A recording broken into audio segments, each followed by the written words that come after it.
Friends, मेरा नाम है रविंद्र टेलर और वेलकम आपका बिल्डिंग विद बायोलॉजी में, जिसमें हम केमिकल बॉन्डिंग के 3 कंसेप्ट कंप्लीट कर चुके हैं। पहला बंद लंबाई कंप्लीट कर चुके हैं, बंद कोण कंप्लीट कर चुके हैं और एक बंद लंबाई जो छोटा सा टॉपिक है उसको कवर करने वाले हैं। तो सबसे पहले बात करते हैं बंद ऊर्जा। और जो बंद कोण है वो तो सिमिलर ही सोल्व होते हैं। सारे साथ जो बंद लंबाई है वो व्यतक्रमानुपाती रूप से दर्शाई जाती है। अब इसके देख लेते हैं किस प्रकार से होती है। मैंने आपको प्रीवियस वीडियो में यहाँ पर बंद कोण पूरा कंप्लीट करवा चुका हूँ, साथ ही साथ मैंने बंद लंबाई भी पूरी कंप्लीट करवा चुकी है। और अगर आप सिर्फ बंद कोण को ही समझ लेंगे तो आप बंद लंबाई के भी क्वेश्चन कर सकते हैं। एक को समझकर आप तीनों के क्वेश्चन कर सकते हैं। सबसे पहले बात करते हैं बंद ऊर्जा जो होती है। बंदों के जो बनने की जो ऊर्जा होती है उसे बंद ऊर्जा कहलाते हैं। ठीक है, बंद ऊर्जा जो होती है वो सबसे पहले होती है हमारे बंद ऊर्जा जो समानुपाती होती है बंद कोण के और व्यतक्रमानुपाती होती है बंद लंबाई के, जो हम पहले पढ़ चुके हैं। बंद ऊर्जा जो होती है वो बंधित परमाणु की विद्युत ऋणात्मकता के क्या होती है, विद्युत ऋणात्मकता के अंतर के समानुपाती होती है। यानी कि जिसकी ऋण विद्युत्ता ज़्यादा होगी उसका बंद ऊर्जा भी ज़्यादा होगा और उसका बंद कोण भी ज़्यादा होगा, लेकिन उसकी बंद लंबाई क्या होगी, कम होगी। यहाँ पर लंबाई ले लेता हूँ, यहाँ पर कोण के लिए एंगल ले लेता हूँ, ऊर्जा के लिए ई ले लेता हूँ और यहाँ पर होती है ऋण विद्युत्ता को मैं लिख रहा हूँ ई से। यानी कि विद्युत के लिए हम लिखते हैं इलेक्ट्रोनेगेटिविटी। इलेक्ट्रोनेगेटिविटी साथ ही यहाँ पर क्या होगी, एनर्जी हो गई, यहाँ पर क्या होगा आपका एंगल हो गया और यहाँ पर लंबाई। अगर आप विद्युत ऋणता को बढ़ाओगे तो आपकी ऊर्जा जो है यानी कि बंद ऊर्जा वो बढ़ती है, बंद कोण बढ़ता है, लेकिन जो लंबाई है वो कम होती है।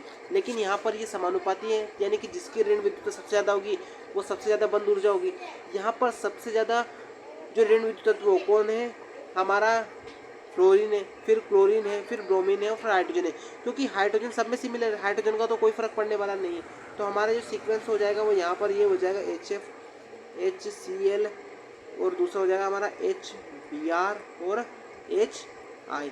ये हमारा किसका होगा, एक तो हमारे पास एनर्जी का हो जाएगा, ये एनर्जी का हो जाएगा, साथ ही साथ ये हमारा एंगल का भी हो जाएगा, बंद कोण का। ये एंगल मतलब कोण होते हैं और एनर्जी मतलब बंद ऊर्जा होती है। साथ ही साथ नेक्स्ट एग्जांपल दिया गया है, यहाँ पर देखना होगा कि सबसे ज़्यादा ऋण विद्युत तत्व कौन है।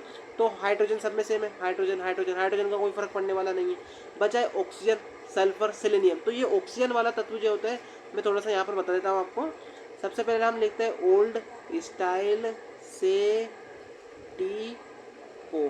ठीक है, तो यहाँ पर जो ऑक्सीजन होता है वो सर्वाधिक ऋण विद्युत तत्व होता है, फिर उसके बाद सल्फर होता है और फिर सेलेनियम होता है। क्योंकि ये इसको चाहिए सिर्फ 2 इलेक्ट्रॉन ही चाहिए, लेकिन इसके पास कौन सा ऑर्बिटल आ जाता है, डी ऑर्बिटल।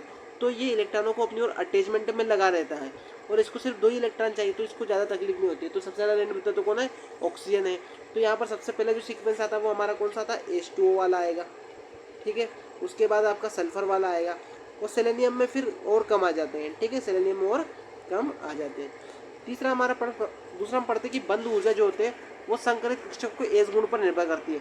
मैं आपको एस कैरेक्टर आराम से पढ़ा चुका हूँ कि जिसमें एस कैरेक्टर सबसे कम है, यानी कि यहाँ पर एस कैरेक्टर कितने परसेंट है, 50% में है। यहाँ पर एस कैरेक्टर कितने परसेंट में है, यहाँ पर 2 तो ये ले रहा है, यानी कि दुगना तो यहाँ पर 33% में रहेगा और यहाँ पर एस कैरेक्टर 25% में रहेगा।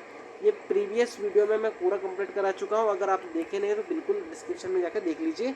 तो यहाँ पर एस कैरेक्टर जिसमें सबसे ज़्यादा एस कैरेक्टर है वो सबसे ज़्यादा क्या होगी, उसकी ऊर्जा होगी, Sp की सबसे ज़्यादा ऊर्जा होगी, फिर होगा Sp2 और फिर होगा Sp3। ठीक है, ऊर्जा इस प्रकार, क्योंकि Sp का जो एंगल बनता है वो ट्रिपल बॉन्ड में बनता है। Sp में जो एंगल बनता है वो ट्रिपल बॉन्ड बनता है, Sp2 में जो बनता है वो डबल बॉन्ड में बनता है और Sp3 में बनता है वो सिंगल बॉन्ड में बनता है। तो सबसे ज़्यादा ऊर्जा किसकी होगी, इस प्रकार से भी देख सकते हो आप, Sp2 और Sp3 में कौन सा एंगल बनता है, सिग्मा बॉन्ड बनता है, लेकिन यहाँ पर डबल बॉन्ड बनेगा और यहाँ पर ट्रिपल बॉन्ड बनेगा। तो ऊर्जा सबसे ज़्यादा किसकी होगी, Sp की, क्योंकि यहाँ 3 बंद बनेंगे।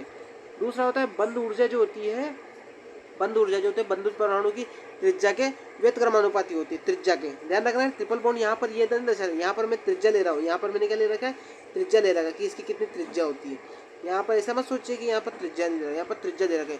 तो त्रिज्या के व्यतक्रमानुपाती होती है, यानी कि जिसकी त्रिज्या सबसे कम होगी, वो सबसे पहले आएगा। यानी कि सबसे कम त्रिज्या किसकी है, सी ट्रिपल बॉन्ड 3 की त्रिज्या सबसे कम होगी। फिर आएगा हमारे पास सी डबल बॉन्ड आएगा, फिर आएगा हमारे पास सी सिंगल बॉन्ड सी। ठीक है, तो यहाँ पर बंद ऊर्जा भी आपकी बिल्कुल पूरी कंप्लीट हो चुकी है। बंद लंबाई, बंद कोण और बंद ऊर्जा हमारे कंप्लीट हो चुके हैं। Thank you so much watching video.